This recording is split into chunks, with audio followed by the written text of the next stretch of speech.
Fin de saison d'apprentissage dans l'économie sociale et solidaire, un secteur gros recruteur de jeunes talents, que ce soit en stage, en service civique ou en apprentissage justement.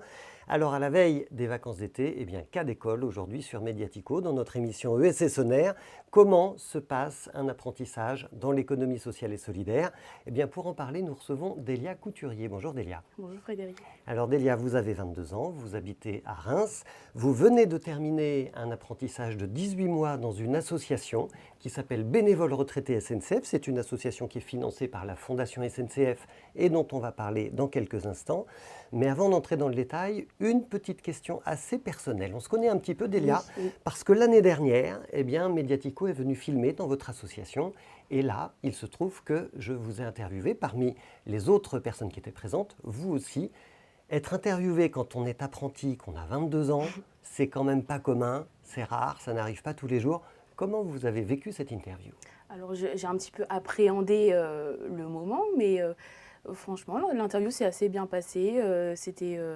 C'était très sympa, c'est un peu original. On fait pas ça tous les jours, donc c'est toujours un petit peu stressant, on va dire, au début. Mais ça s'est bien passé. C'est agréable. Alors, il se trouve que vous êtes en apprentissage sur un poste de chargé de communication, donc c'est bien parce que vous avez pu du coup participer à l'expression d'une communication orale à ce moment-là, et vous allez nous parler de cette association Bénévoles Retraités SNCF. C'est quoi précisément? Alors, c'est une association qui met en lien des bénévoles retraités, donc des retraités, on va dire, de la SNCF, vers des associations dont on est partenaire. Par exemple, on leur propose des missions de bénévolat qui sont adaptées à leurs besoins, à leurs envies. On leur demande ce qu'ils recherchent. Voilà, nous, on a des animateurs qui les guident, qui les accompagnent. C'est juste à Paris? Alors non, c'est national, c'est dans toute la France métropolitaine. Donc vous avez des régions sur lesquelles vous intervenez, c'est ça? Exactement. Comment ça se passe concrètement? On a une équipe d'animateurs du coup qui sont en région et qui s'occupent voilà, de la communauté, on va dire, des bénévoles, mais en région. C'est-à-dire qu'il y a des associations qui sont nationales ou qui proposent des missions sur toute la France, et il y a aussi des associations qui sont locales. Donc voilà, ils les guident aussi. Et c'est ces animateurs qui font le point de jonction en fait, entre vos bénévoles en région et les associations locales. Voilà. Alors comment est-ce que vous avez vécu votre alternance? Qu'est-ce que vous avez fait? Alors j'ai fait plein de choses, c'était vraiment très varié. L'association m'a vraiment beaucoup accompagnée aussi au tout début. J'ai eu une tutrice qui était vraiment super, elle m'a vraiment bien accompagnée, elle m'a aidée, elle m'a conseillé sur des choses. Et j'ai appris beaucoup de choses avec elle. Quoi? La communication, comment communiquer vers des retraités. Et plus précisément de la SNCF, c'est quand même quelque chose qui est... C'est un milieu très particulier. C'est un milieu très particulier. On s'en doute pas, quand on est juste usager du train, on se dit ok, il y a la SNCF, il y a une marque, on monte dans des trains et puis ça roule. En fait, c'est un univers en soi. Oui, vraiment, c'est... Pourquoi? Alors, ça a toujours été quelque part un lien... la famille, en fait. La SNCF, à l'époque, en tout cas, c'était vraiment... un univers où tout le monde était ensemble et les gens restaient vraiment toute leur vie, dans l'entreprise. Et parfois de père en fils ou de mère père en fille. fils, Oui, exactement. Et c'était vraiment, tout le monde se connaissait, il y avait vraiment ce côté vraiment lien, famille, qu'il n'y a peut-être plus maintenant avec l'évolution Oui, c'est ça. Parce l'emploi. Voilà. Qu'est-ce que vous avez compris, vous, à 22 ans, de l'état d'esprit de ce monde cheminot qui s'éteint peu à peu? J'ai compris que du coup, avec les avancées, la nouvelle génération, tout simplement, les gens, ils ne recherchent pas forcément... Le changement de statut. Le changement bien sûr, de statut. Des personnels de la SNCF. Également.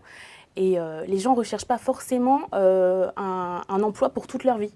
Ils recherchent plus de l'expérience et des choses... se créer de l'expérience. Et donc, ils ne vont pas forcément rester toute leur vie à la SNCF. Et c'est donc pour ça que nous, en tout cas, on communique vers les retraités de la SNCF qui étaient encore dans ce côté famille, dans ce côté, voilà, je recherche la communauté, on va dire, entre guillemets. Alors, je le redis, vous avez 22 ans. Qu'est-ce que ça vous a apporté ou qu'est-ce que ça vous a appris à vous de faire une alternance avec des retraités? C'est quand même assez particulier. C'est quand même assez particulier, effectivement, parce à l'école, on apprend moins sur la communication envers des personnes d'autres générations, donc l'intergénérationnel. Et j'ai vraiment eu moins l'habitude au début. Quand je suis arrivée, c'était un petit peu compliqué pour moi au début de bien saisir comment communiquer, les messages que l'on transmet, c'est pas la même chose. C'est toujours un peu compliqué au début, C'est toujours. Il faut trouver sa place dans la structure. Exactement. Mais voilà, c'était vraiment, c'est vraiment ça le côté communication qui est plus compliqué, on va dire, au début. Et puis après, on s'adapte tout simplement.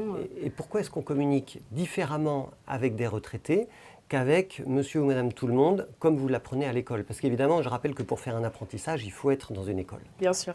Alors, au niveau des différences, c'est pas vraiment... C'est plutôt au niveau de la technologie, c'est-à-dire que la façon de communiquer, par exemple, sur les réseaux sociaux est différente si c'est une personne qui est plus âgée. Elle a des habitudes de consommation, des habitudes autres que des personnes qui sont, on va dire, âgées entre 18 45 quand je dis c'est une grande... Donc, pour résumer, vous ne communiquez pas sur TikTok avec vos retraités? Non. Alors, vous utilisez quels outils? Alors, nous, on a Facebook, LinkedIn, simplement pour attirer un petit peu les personnes qui sont aussi dans l'entreprise avant qu'elles partent en retraite. Et on a Instagram. Et aussi YouTube, où on publie des vidéos, dont celles qu'on avait fait ensemble. Les retraités sont sur Instagram? Alors, il y a quand même une grosse partie des retraités qui sont sur Instagram, pas tous évidemment, mais par exemple, on voit de plus en plus de retraités sur les réseaux sociaux et sur Instagram qui publient des photos, voilà. Alors, il y a les réseaux sociaux, on est donc dans l'univers de la communication numérique, et puis tout le monde n'est pas familier avec le numérique, et en particulier chez les retraités, mais ce n'est pas seulement une question d'âge en vérité. Oui. Est-ce que vous avez développé d'autres moyens de communication non numériques? Alors, on a des brochures, on est resté sur le print un petit peu, donc on a fait des brochures, on a fait des affiches aussi. On a également, bon, c'est numérique encore, mais le site internet. Vous avez refait complètement le site internet, oui, je crois? Oui, j'ai refait complètement le site internet, en tout cas les visuels, voilà, tout simplement pour le moderniser. Et je me permets de dire à nos auditeurs, téléspectateurs et internautes, vous pouvez aller le voir, ce site Bénévoles Retraités SNCF, il est vraiment très sympa. Merci beaucoup. Et c'est votre travail en grande partie, oui, Delia. Ouais, très bien. Et quand vous me parlez du print, qu'est-ce que vous imprimez? Donc des affiches, d'accord, mais vous les diffusez où? Alors on peut les diffuser, nous on les diffuse, on les donne aux animateurs qui les diffusent dans des lieux, par exemple associatifs. Ou en région? En région, voilà. Toujours des lieux qui sont fréquentés par notre cible, donc les retraités de la SNCF, donc aussi dans les bureaux. On essaye de vraiment essayer de les cibler au maximum. Et les brochures, voilà, on les distribue lors de salons, lors d'événements en général. Alors, qu'est-ce que vous avez appris, vous, personnellement, Delia, pendant cette alternance, que ce soit au plan personnel ou au plan professionnel? Alors, j'ai beaucoup appris de choses. Mettre des mots dessus, c'est un petit peu... Mais je dirais, j'ai appris le travail d'équipe. Précédemment, dans mes autres alternances, j'étais en télétravail où je travaillais assez seule. Sur cette alternance-là, dans cette association, on était vraiment en équipe, toujours avec ma tutrice, et on a vraiment... Alors, il faut dire que le travail d'équipe en association, c'est toujours assez particulier comparé à l'univers des entreprises. Oui. Parce que vous avez une partie de l'équipe qui est salariée, vous avez une partie de l'équipe qui est bénévole, y compris les chefs, les administrateurs, très souvent dans les associations, ils sont bénévoles. Donc ça transforme peut-être un petit peu la relation avec les gens. Enfin, vous avez apprécié ce monde-là? Oui, j'ai beaucoup apprécié. De toute façon, c'est un monde qui est très humain, je trouve, et ça match avec mon caractère. Je suis assez empathique, j'aime bien le contact humain, et c'est vraiment un monde où les gens, il y a quand même des liens qu'on tisse avec des personnes. J'ai vraiment apprécié ce monde associatif. Alors, quelle idée est-ce que vous vous faites aujourd'hui du monde associatif? Eh ben, je me fais une idée que déjà, le monde associatif, c'est un monde qui est, où il y a de l'humain, et vraiment, c'est ça que je mets en avant, c'est le côté humain que je trouve qui est plus sympa que quelque part l'entreprise. Parce qu'il y a ce côté où on est un peu plus en équipe, on travaille, on parle, il y a des idées qui ressortent plus qu'en entreprise, je trouve. Parce que vous avez travaillé au préalable en entreprise. Oui, j'ai fait pas mal d'expériences dans Donc l'hôtellerie. vous arrivez à comparer. Oui. Voilà, c'est ça. J'ai fait dans l'hôtellerie, j'ai fait aussi des entreprises d'insertion, c'est un petit peu la même chose. Pas totalement, mais voilà. J'ai fait des hôtels, beaucoup de commerce aussi. C'était assez vaste. Mais je trouve que l'associatif, c'est quand même un monde qui est sympa. Et quel est le souvenir le plus fort que vous allez garder de cette alternance chez Bénévoles Retraités SNCF? Alors, au niveau des souvenirs, j'en ai plein déjà. Quand je suis arrivée, voilà, l'équipe, l'entente avec mes collègues. Il y avait aussi les organisations d'événements. À la fin de l'année, on a quand même travaillé sur un événement avec un partenaire. Et on a pu... Partenaire associatif? Voilà, c'est ça. Entreprise? C'était une mutuelle de cheminots. Et on a vraiment organisé un événement là-dessus, on a préparé plein de choses et c'était vraiment sympathique. Ça a été riche. Ça a été riche en expérience et j'en ai appris plein de choses. Qu'est-ce que vous allez faire maintenant, Delia? Alors moi, je suis un peu entre deux, je ne sais pas vraiment encore, j'ai plein de pistes. J'aimerais bien travailler directement, c'est-à-dire peut-être dans les secteurs associatifs, plutôt dans le secteur associatif. C'est vrai que j'aime bien, j'ai un lien avec ce secteur.